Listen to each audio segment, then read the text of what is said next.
the meaning of each word is being debated in the code of conduct. So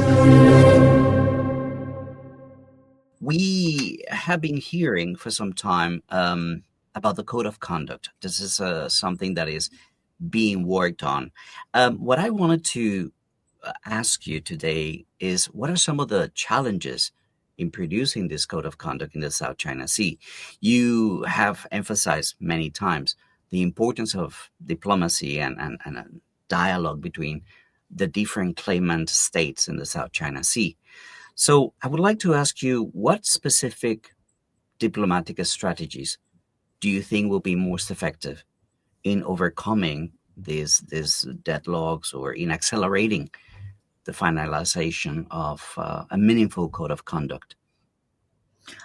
One thing that we have, the code of conduct in the South China Sea is very important, I think, when you talk about management of the dispute and in the South China Sea. But one thing that we need to remember, the code of conduct in the South China Sea is not really meant to resolve the overlapping claims of the different claimant states. It's more about trying to reduce the risk of conflict on the ground. It's more about management of tension and incidents. And also it means promoting maritime cooperation despite the unresolved overlapping claims of the different claimant state, by which there are two dimensions to it. You have the claims on sovereignty and territoriality, and you also have claims of other claimant states based on UNCLOS within the so-called 200 nautical miles exclusive economic zone. So this is really the situation. Now, why is it that the South China Sea is a very important management or crisis mechanism tool for the South China Sea, and for the South China Sea to have stability and peace and security? It is precisely because it's kind of a pragmatic way.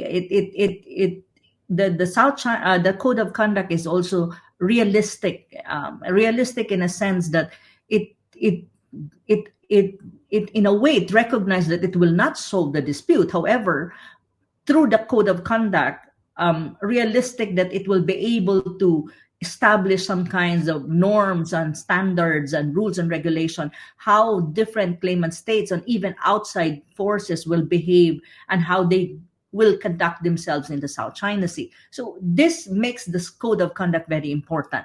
And as you can see, at the moment, it is under negotiation, and the negotiation is quite challenging precisely because of different reasons. First reason, I think, is among claimant state, between ASEAN claimant states and China, still you have this not yet deep trust between and among each other. So there is still this challenge that needs to be bridged.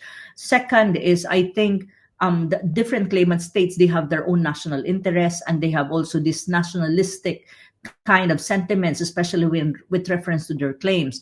And I think I think also there's a need for all of the claimant state to work together regularly, meet regularly face to face, and I think establish some kind of cooperative activities, like, for example, joint fishery management, joint scientific research, joint rescue operations, especially if there are things that is happening or accidents in the South China Sea. And this kind of point of cooperation is very important.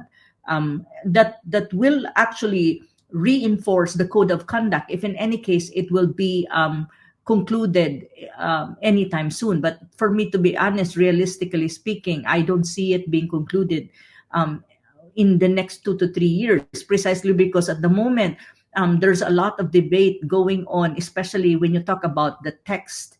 The meaning of each word is being debated in the code of conduct. So these are the different issues that is this process is facing. However, I am very I really hope, and I really hope that in any way the process helps claimant state to understand more, to get to know each other more, to explain themselves more of why is it they're having this claim, and understand the other side, what is their claim, and come to a point that, even if they will not be able to resolve the dispute itself, at least they can come up with something that they can work on together without the escalation of conflict of the dispute into a military one.